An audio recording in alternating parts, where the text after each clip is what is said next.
এই জন্যেই মানুষ বলে যে যদি থাকে নসিবে আপনা আপনি আসিবে। আজকে কাজে আসার সময় বাসার থেকে নিয়ে আসি হচ্ছে ডাল আর ইলিশ মাছের তরকারি, কিন্তু দুপুরের খাবার হিসেবে খাইতেছি 5 স্টার হোটেলের খাবার। দেখতেই তো পাচ্ছেন কতগুলো আইটেম দেওয়া আছে এখানে।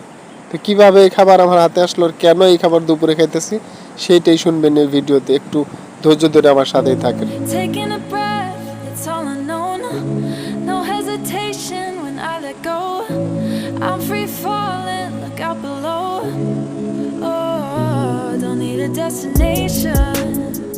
তো আজকে কাজ করতেছিলাম রাস্তার মেন রোডের একদম সাইডে। আমরা 4 জন একসাথে কাজ করতেছিলাম। তো রাস্তা দিয়ে অনেক গাড়ি যাতায়াত করে। মার্সিডিজ বেঞ্জের একটা গাড়ির থেকে এক ভদ্রলোক গাড়ি ব্রেক করে আমাদেরকে খাবারগুলো দিয়ে গেল, এবং সাথে কিন্তু আমাদেরকে এটাও বলে গেল যে আপনারা সময় মতো খাইয়ে নিন। তো বিদেশের বাড়িতে কাজ করলে এরকম খাবার দাবার মাঝে মাঝে মিলে। আবার কেউ কেউ তো মনে করেন যে কোনো সময় দেখা যায় যে গাড়ি থামে অনেক টাকা পয়সাও দেওয়া যায়। এটা হচ্ছে ভাগ্যের ব্যাপার। এই জন্য সবাই বলে যে বিদেশটা হচ্ছে ভাগ্যের ব্যাপার। একই জায়গায় কাজ করে কেউ হয়তো খুব বেশি টাকা কামাইতে পারে না, আবার কেউ আছে অনেক টাকা কামাই করে।